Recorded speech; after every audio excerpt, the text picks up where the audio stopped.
하나님 화해를 통해서 평강의 복을 누리기 원하십니다. 평강처럼 좋은 복이 있을까? 그런 생각을 해봅니다. 아무리 인생이 힘들어도 마음이 평화로우면 행복이 깃드는 것을 보게 됩니다. 아무리 막 가진 게 많아도 불화하면 참 불행하죠. 화해가 어렵습니다. 화해하면 떠오르는 이야기가 있습니다. 읽어드리겠습니다. 어느 도시에 경쟁 관계에 있던 장사꾼 두 사람이 있었다. 두 사람의 가게는 서로 마주보고 있었다. 이들은 아침에 눈 뜨고 일어나 밤에 잠들 때까지 어떻게 하면 상대방을 망하게 할까 하는 데만 신경을 썼다. 보다 못한 하나님께서 어느 날 천사를 한족 상인에게 보내셨다. 두 사람을 화해시키려고 천사는 이런 제안을 하였다.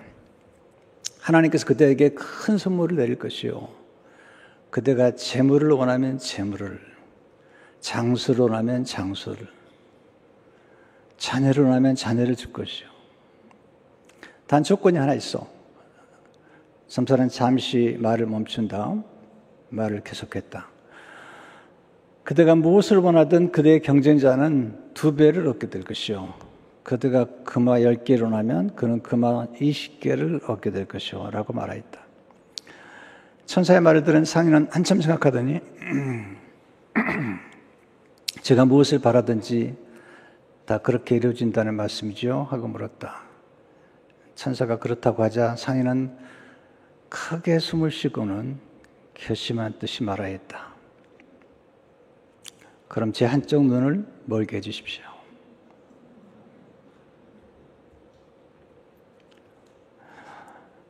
상대방이 잘 되는 것을 결코 좋아하지 않는 것이 우리 인생입니다. 화해하면 서로 행복한데 그렇게 살지 못하잖아요. 성경은 이 다투고 싸우는데 배후에 사탄이 있다, 그렇게 말씀하고 있고요. 또 화평하고 화목한 데는 성령이 역사하신다, 하나님 역사하신다고 말씀하고 있죠. 야고보 3장 14절 18절을 보면 그러나 너희 마음속에 독한 시기와 다툼이 있으면 자랑하지 말라. 이러한 지혜는 위로부터 내려오는 것이 아니요 귀신의 것이니 시기와 다툼이 있는 곳에는 혼란과 모든 악한 일이 있습니다. 오직 위로부터 난 지혜는 첫째 성결하고 다음에 화평하고 관용하고 양순하며 공의와 선한 열매가 가득하고 화평하게 하는 자들은 화평으로 심어 의의 열매를 거두느니라. 야고보서는 사탄의 깨와 하나님의 지혜를 설명하면서 사탄은 다툼과 시기와 분쟁을 주장하지만 하나님은 화해를 원하신다, 그렇게 말씀하고 있습니다. 왜 화해가 좋을까요? 어떻게 화해할 수 있을까요? 하나님은 어떻게 오늘 화해에 대해서 가르치는 걸까요?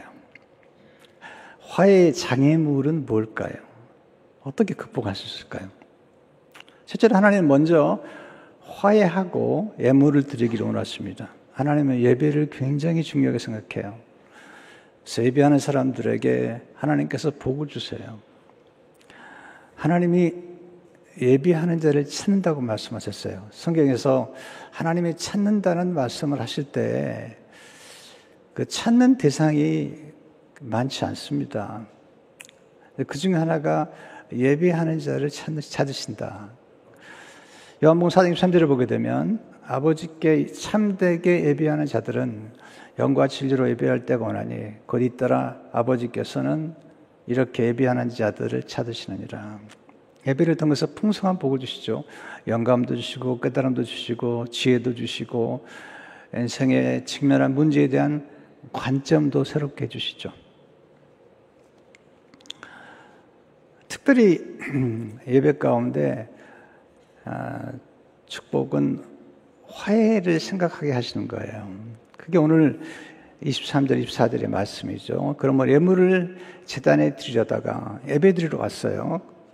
거기서 내 형제에게 원망 들을 만한 일이 있는 것이 생각나거든 예물을 제단 앞에 두고 먼저 가서 형제 화목하고 그 위에 와서 예물을 드리라. 예배가 참 중요하죠. 왜 중요할까요? 첫째로 예배를 드릴 때 중요한 것을 깨닫는 복을 누리게 하십니다. 오늘 말씀이 그런 말씀이죠. 23절에 예배를 드리러 와서 예물을 드리려다가 형제에게 원망 들을 만한 일이 있는 것이 생각나거든. 자, 형제에게 원망 들을 만한 일이 생각난 것은 언제죠? 예배 드리러 왔다가 예배 드린 장소에서 하나님 눈을 열어주신 거죠. 자, 우리는 내가 받은 상처만 생각하지 내가 다른 사람에게 잘못하거나 다른 사람에게 상처를 준 걸 생각하지 않아요. 내가 원망하도록 만드는 사람 생각하지 내가 잘못해서 누군가의 마음에 원망을 사고 있다는 것을 생각하려고 하지 않아요. 예배를 드리다 보면은 내가 누군가에게 잘못했다 이게 생각이 나는 거죠. 원망 들을 만한 일은 좋은 일이 아니죠. 원망이란 단어를 보니까 원망할 원내 바랄 망입니다. 이게 무슨 얘기냐면요. 원망이란 어떤 사람이 원한을 품고 미워하는 눈초리로 우리를 바라보는 것입니다. 더 무서운 것은 원망이란 마음속에 상대방에 대한 불만과 나쁜 기대를 품고 바라보면서 불평하는 것입니다. 그러니까 우리가 누군가에게 원망 들을 만한 일을 하게 되면 그 원망 들을 일을 하게 된 우리에게 그 상대가 우리를 바라보면서 망하기를 원하는 거예요. 망하기를 원하는 거죠. 마음에 불만과 불평을 갖고 나쁜 기대를 갖는 거죠. 그것도 멀리 있는 게 아니죠. 형제와 자매, 가장 가까운 데 있는 부부, 가장 가까운 형제들. 우리는 이렇게 생각하잖아요. 뭐 형제 사이에 그러냐고. 성경을 보세요. 아담과 하와 부부간에 싸웠죠. 그 죄 때문에 3장에서 4장만 넘어갔는데 가인이 아벨을 때려 죽입니다. 여러분 이거 그냥 죽인 게 아니라 때려 죽인 겁니다. 이 엄청난 폭력과 엄청난 성냄이 있었던 거잖아요. 형제간입니다.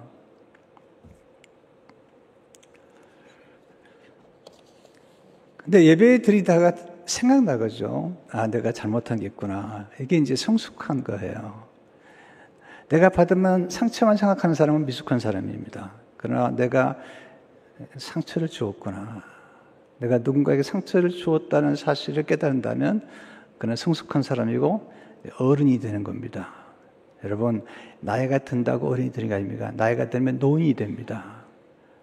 그러나 덕을 쌓고 본인이 잘못한 것을 깨닫고 그리고 화평을 추구하는 사람이 어른이 되는 거예요. 덕이 있어야 어른이 되는 거예요. 나이가 든다고 어른이 되는 게 아닙니다. 두 번째로 먼저 화목한 후에 예물을 드리면 더욱 풍성한 복이 임합니다. 24절에 보시면 예물을 제단 앞에 두고 먼저 가서 형제와 화목하고 그에 와서 예물을 드리라. 먼저 가서. 우리가 이 화해라는 단어와 함께 화해, 화목, 화평, 평강이라는 단어를 함께 이해할 필요가 있죠. 화해는 화와 풀해입니다. 화해란 갈등이나 다툼이 있는 두 사람이 서로 양보하고 문제를 해결하여 다시 화목하게 되는 것입니다. 푸는 거죠.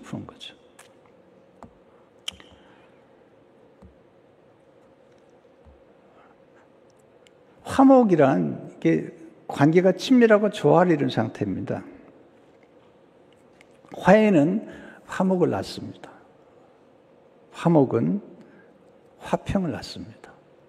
화평은 평강을 낳습니다. 다투고 갈등하고 싸우면 불행해집니다. 좋은 것이 떠나갑니다. 반면에 화해하고 화목하면 좋은 것이 찾아오고 복이 풍성해집니다. 화해하는 것은 하나가 되는 거고요. 연합하는 것이죠. 그때 하나님께서 놀라운 복을 주시는 겁니다. 시편 133편 1절 3절에 보면요. 바로 형제가 연합하여 하나가 되는 거죠. 형제는 가까운 사이를 의미해요.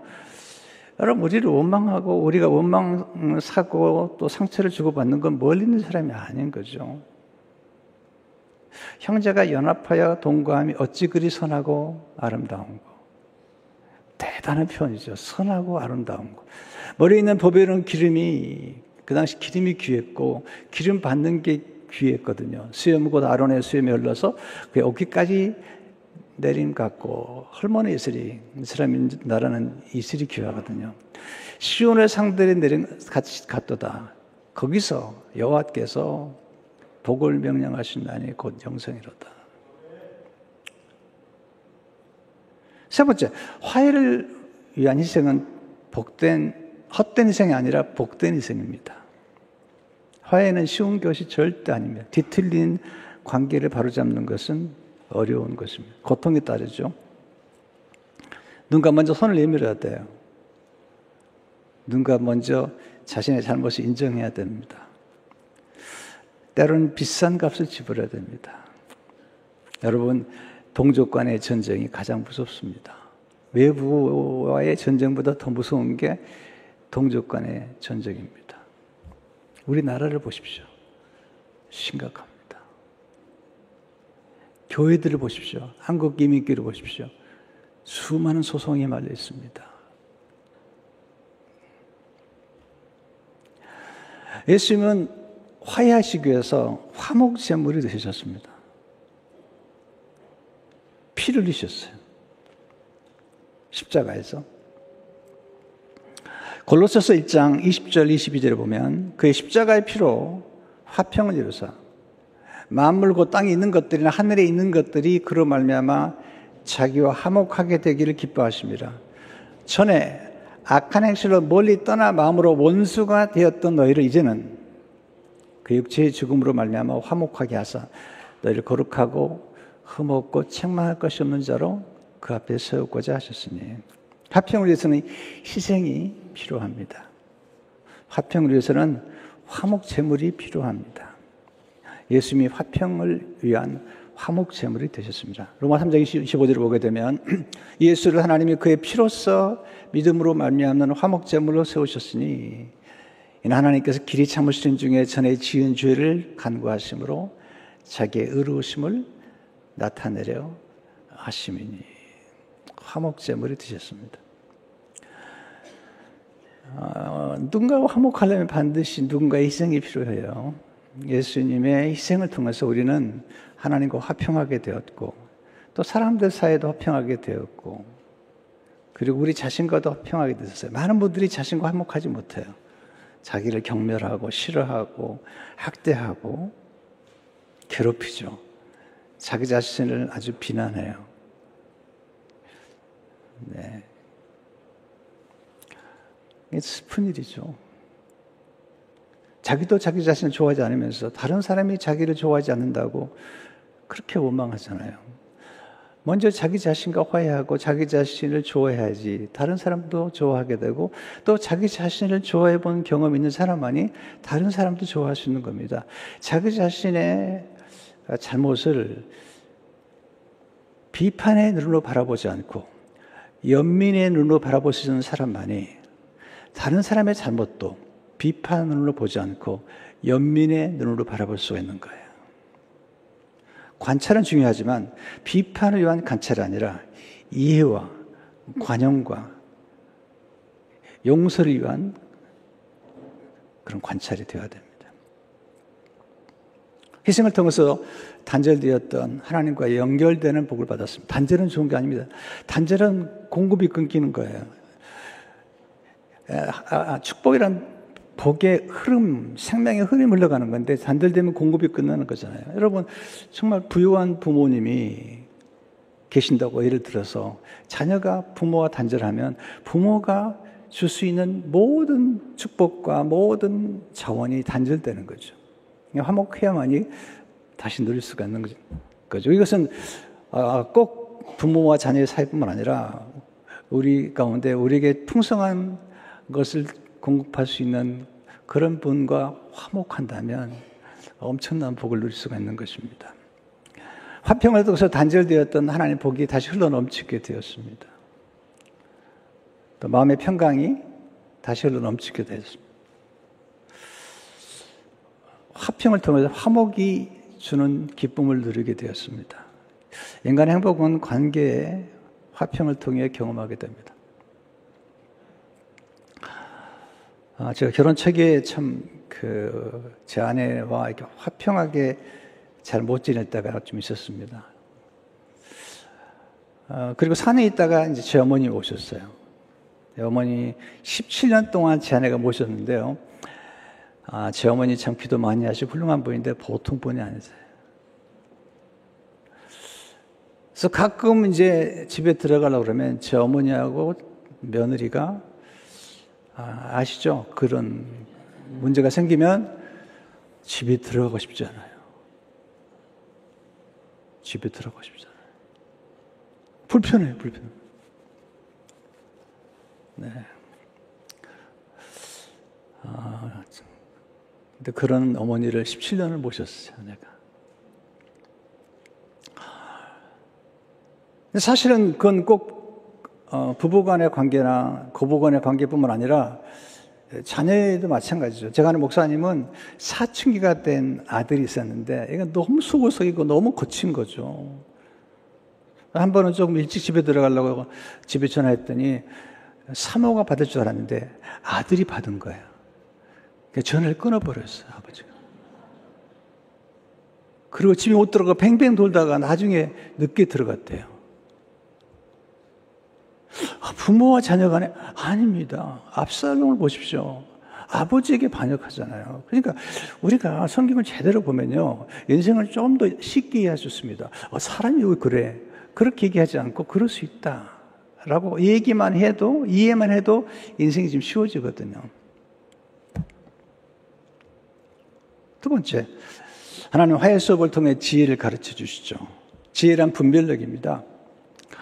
지혜란 현실을 직시하는 것입니다. 지혜란 미래를 예측하는 것입니다. 지혜란 미래의 문제를 예측하고 대비하는 것입니다. 오늘 예수님은 정말 놀라운 얘기를 해주시는데 고발, 고소, 소송에 대해서 말씀하시는 거예요. 놀라운 지혜를 주시는 거죠. 25절 10절을 보세요. 너를 고발하는 자와 함께 길에 있을 때 급히 사와라. 그 고발한 자가 너를 재판관에게 내어주고 재판관이 옥리에게 내어주어 옥에 가둘까 염려하라. 진실로 내게 이르노니 내가 한 푼이라도 남김이 없이 다 갚기 전에는 결코 거기서 감옥에서 나오지 못하리라. 예수님은 고발, 고소, 소송에 대해서 우리에게 지혜를 주시는 것입니다. 예수님 우리 인생을 정확하게 하고 계세요. 추상적인 분이 아니세요. 정확하게 소송의 문제, 법적인 문제를 알고 계신 겁니다. 오늘 말씀 가운데 지혜, 첫째, 급히 화해할 문제는 급히 화해하는 게 지혜입니다. 급히 화해하라는 거예요. 25절 보세요. 너를 고발한 자 함께 길에 있을 때 급히 사와라는 겁니다. 사와란 법으로 처리할 수 있는 문제를 개인끼리 서로 좋게 푸는 거예요. 사와라는 원수였던 사이가 원한을 풀고 서로 화평하게 지낸다는 뜻입니다. 여러분, 제가 법정 소송 때문에 3년을 고생한 사람이에요. 3년을요. 정말 대단한 경험을 한 사람이에요. 예수님도 고소를 당하셨고요. 바울도 고소를 당하셨어요. 근데 예수님께서 말씀하세요. 급히 사와라. 두 두 번째, 급히 화해할 문제를 미루면 많은 대가를 지불해야 됩니다. 25절 10절을 보게 되면 그 고발한 자가 너를 재판관에게 내어주고 재판관이 옥리에게 내어줘 옥에 가둘까 염려하라. 진실로 내게 이르노니 내가 한 푼이라도 남김이 없이 다 갚기 전에는 결코 거기서 나오지 못하리라. 여러분, 화해할 시기를 놓치면 많은 고통을 받게 됩니다. 화해할 시기를 놓치면 많은 손실을 보게 됩니다. 화해를 위해 치르는 대가는 화해를 하지 않으므로 지불해야 할 대가에 비하면 아무것도 아닙니다. 예수님은 정확한 분이세요. 누가복음 14장 31절 32절을 보세요. 또 어떤 임금이 다른 임금과 싸우러 갈 때 먼저 앉아 1만 명으로서 2만 명을 거느리고 오는 자를 대적할 수 있을까 헤아리지 않냐겠느냐. 생각해 보라는 거예요. 어떻게 10,000명, 2만 명 이길 수 있겠습니까? 만일 못할 터이면 그 아직 멀리 있을 때, 아직 공격하기 전에 사신을 보내어 화친을 청할지니라. 임금의 책임은 백성의 생명과 재산을 보호하는 데 있는 거예요. 그런데 전쟁터에서 1만 명의 백성을 잃어버리거나 재산을 잃어버린다는 것은 임금이 잘못하는 거죠. 임금이 가서 화친하면 되는데, 머리를 숙이면 되는데, 머리 안 숙이느라고 10,000명의 백성과 그 재산을 잃어버린다면 이건 정말 지도자로 할 일이 아니잖아요. 저는 지도자들은요, 필요한 머리를 숙여야 생각해요. 필요하다면 무릎까지 꿇어야 돼요. 저는 그렇게 목회해왔어요. 그게 부끄럽다고요? 부끄러워할 생각이 아닙니다. 그렇게 함으로써 직원이 살고, 그렇게 함으로써 교회가 살고, 그렇게 함으로써 나라가 산다면 그렇게 하죠. 근데 안셀린 그리는 더 놀라운 얘기예요. 이 말을 해석하면서 이렇게 해석해요. 화친함으로써 자신의 군대 1만 명과 대적의 군대 2만 명을 합해 3만 명을 모두 자기 편으로 만들 수 있다. 야, 놀라운 거죠. 원수까지 화해하면 원수가 가진 것도 내 것이 될 수 있다는 거예요.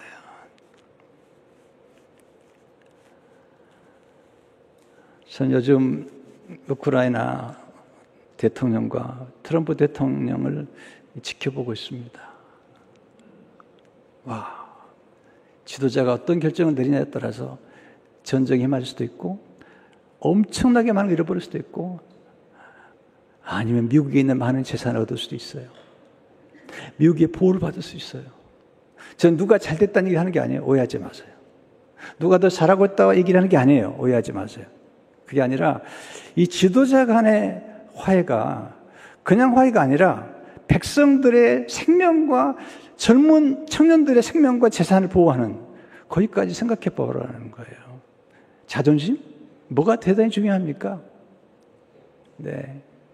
그게 다 인생을 망치는 거죠. 세 번째, 화해의 장애물을 알고 극복하는 것이 지혜입니다. 뭐가 문제가 되죠? 많은 가정이 불화하잖아요. 많은 공동체가 어렵잖아요. 왜 그렇죠? 첫째로, 화해의 중요성을 깨닫지 못하는 무지가 화해의 장애물이죠.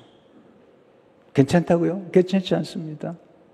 두 번째, 자존심과 교만이 화해의 장애물이죠. 자존심이 뭐가 중요합니까? 뭘 중요하지만 여러분, 가족을 살리려면 직장에서 당하는 수모 정도는 견뎌내야죠. 내가 그냥 기분 나쁘고 사표내버리면 자존심 때문에 당장 아이들은 어떻게 교육할 것이며 어떻게 가정을 지킬 것이냐 말이죠. 저도 목회자지만 왜 자존심이 없겠어요?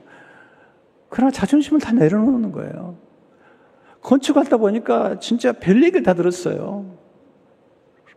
그래도 다 머리 숙이고 한 번은 한 시간을 야단치 들어 나보고요. 왜 건축해야 되느냐? 왜 교회에 가야 되느냐? 한참 들었습니다. 그렇게 듣고 그리고 돌아나면서 이랬습니다. 건축업은 필요하다고. 그분이 10만 불을 도와주더라고요. 내가 수모를 당했어. 엄청 수모를 당했는데 미안했나 봐요. 10만 불을 도와주더라고요. 여러분, 교회 가서 해야죠. 제가 좀 스무점 당하면 어때요? 그래서 교회가 살 수 있다면, 그래서 우리 후대들에게 이렇게 유혹을 남길 수 있다면, 그게 뭐가 대단하다고 그래요.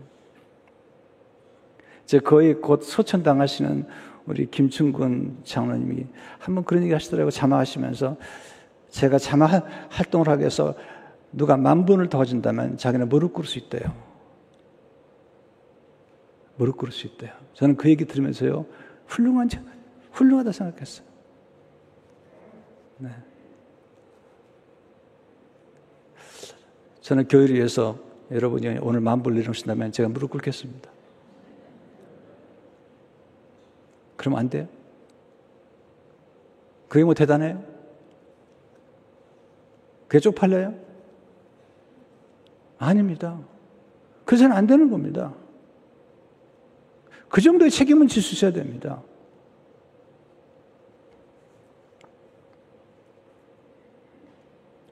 근데 바로 그분이 지금도 계속 도와요, 교회를, 우리 교회를. 우리 교회 안 나오는데 계속 도와요. 욕 잘 먹었죠?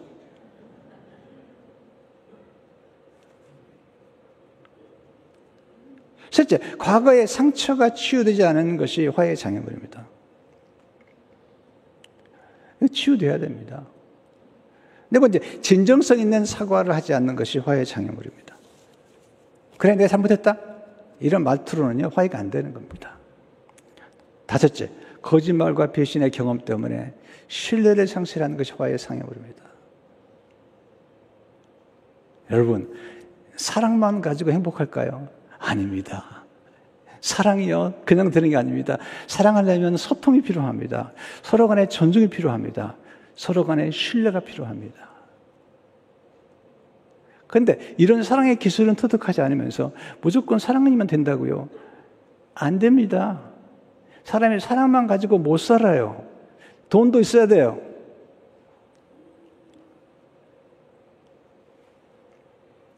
또 돈 얘기하는 것 같아서 미안합니다. 사랑만 가지고 살면 좋을 것 같죠. 예. 한나 남편이 뭐라고 그러는지 아세요? 한나 남편이 한나가 아기를 못 얻어가지고 막 울고 그러니까, 야, 너 내가 10아들보다 낫지 않느냐. 한나가요, 웃기지 마라. 그럼 왜 둘째를 데려왔냐? 그렇게 남자들의 속이 없어요. 아니, 10아들보다 낫다 그러면 둘째 여자를 안 됐어야 하잖아요. 둘째 여자를 들어놓고는 또 하는 말이 보세요. 내가 10여자보다 뭐 생각이야. 내 성경에 나오는 농담 중에 가장 큰 농담 중에 하나예요. 조크 중에 하나예요. 여자들이 보면 다 웃는 조크입니다.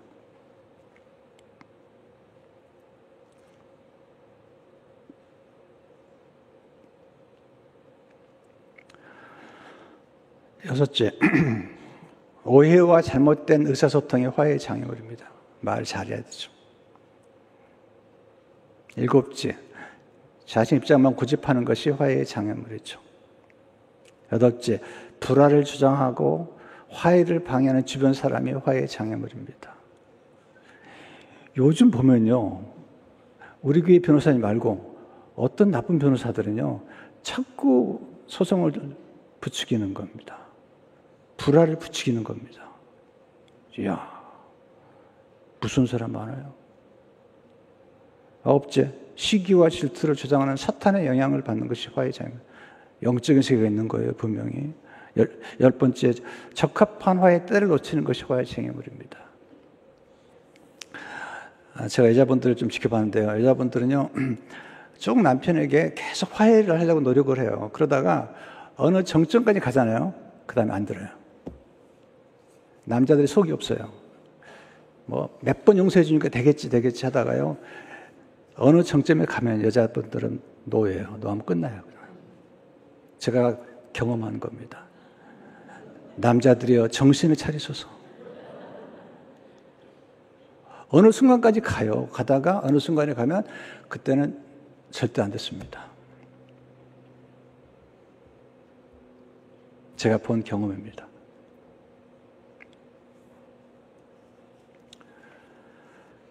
마지막으로 화해 과정을 이해하는 것이 지혜입니다. 첫째, 먼저 자신을 돌아보며 자신의 잘못을 인식하시고 인정하십시오.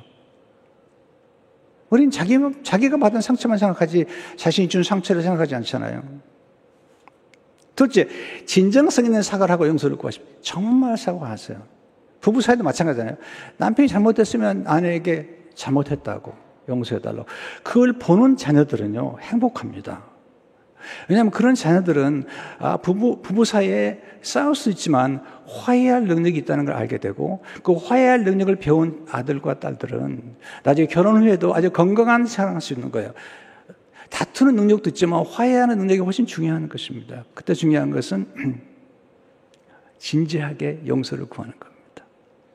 셋째, 화해를 거절하는 사람의 입장을 이해하고 인내함으로 기다리십시오. 어떤 분은 화해를 거절하세요. 그런데 그 입장을 이해하려고 노력해야 되는데, 왜냐하면 우리가 모든 사람과 화해할 수 없습니다. 로마 10장 10절을 보세요. 할 수 있거든 너희로서는 모든 사람과 더불어 화목하라. 예수님도 모든 사람하고 화목하지 않았습니다. 화목하려고 해도 안 되는 거죠. 네 번째, 경계가 필요한 사람은 화해 후에도 일정한 경계를 유지하십시오.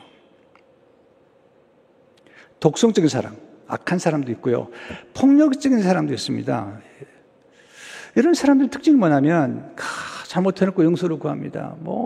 그때 내가 미안해, 귀신 들렸나 봐. 귀신이 너무 기분 나쁘다는 거예요. 지가 해놓고 왜 귀신 들렸다고 그러는 거예요. 근데 이상합니다. 폭력적인 사람들은 충동적입니다. 그래서 언제 어떤 실수를 할지 몰라요. 그렇기 때문에 용서를 할 수 있습니다. 화해도 할 수 있지만 일정한 경계를 유지해야 됩니다.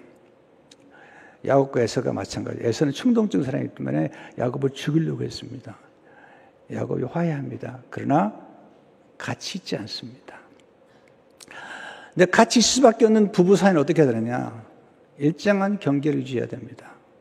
분명히 이렇게까지 하면 안 돼. 이렇게까지 하면 경찰을 부를 거야.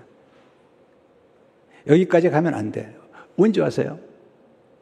제가 가정폭력 관계를 섬기는 분을 만나보면은 가정폭력의 마지막은 살인이라는 겁니다. 때문에 가정폭력을 계속 놔두게 되면 남편을 살인자로 만들 수 있다는 거야. 아주 나쁜 사람으로 만들 수 있다는 거야. 때문에 남편을 살인자로 만들기 전에 먼저 경계를 정하라는 겁니다. 저는 그 말이 꽤 일리 있다고 생각하고, 그리고 수많은 케이스들을 보았습니다.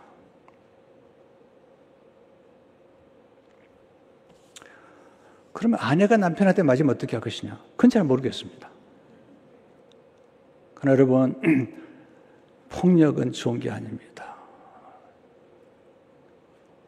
언어의 폭력이든 물리적 폭력이든 좋지 않습니다. 경계를 반드시 정하고, 경계를 정할 때 절대로 사과할 필요가 없습니다. 또는 죄책감을 가질 필요도 없습니다. 왜냐하면 경계를 지킴으로써 가족을 지키고 자기를 지키고 자녀를 지킬 수가 있습니다. 심지어는 폭력적인 남편을 지킬 수도 있습니다.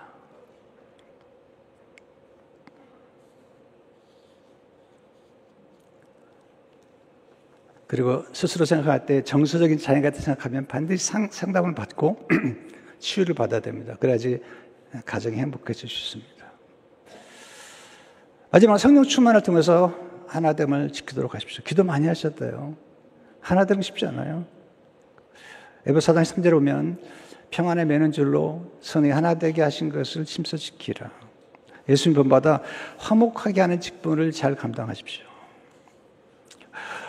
고린도서장 18절을 보게 되면 모든 것이 하나님께로서 났으니 그가 그리스도로 말미암아 우리를 자기와 화목하게 하시고 또 우리가 화목하게 하는 직분을 주셨으니, 이게 아름다운 겁니다. 본인만 화목하는 것이 아니라 다른 사람도 화목하게 만드는 거죠. 마태복음 19절을 보면 9절을 보면 화평하게 하는 자는 복이 나니 그들이 하나님 아들이라 일컬음을 받을 것이요. 여러분, 화평하려고 힘쓰세요. 화평하면 행복합니다. 네, 자존심이 중요하지 않습니다.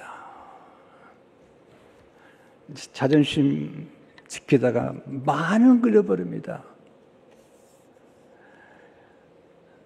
사업하다 보면은 뭐 소송 재판 안 될 수 없지만 제가 3년 동안 소송 당하면서 어려움을 당할 때 한 분이 그러시더라고요. 목사님, 제가 직장에서 일했던 한 직원이 고발을 했대요.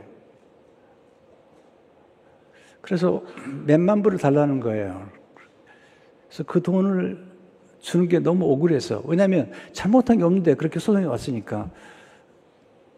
근데 나중에는 자기 쪽 변호사가 그 문제를 해결하지 않아가지고 100만 불 이상 되는 변호사비를 내게 됐다는 거예요. 그래서 그게 교훈 삼아서 나중에는 가능하면 다 화해하는 쪽으로 간다는 겁니다. 끝까지 가는 사람들은 무서운 사람들입니다. 저도 경험해봤지만 제가 한참 어려움을 겪을 때 한 분이 그러더라고요. 목사님, 끝까지 가는 사람은 지독한 사람들입니다. 왜냐하면 보통 10명 가운데 9명은 다 중간에 드랍한답니다. 화해하든지. 근데 마지막까지 가는 사람은 무서운 사람들이라는 거예요. 예수님 말씀하세요.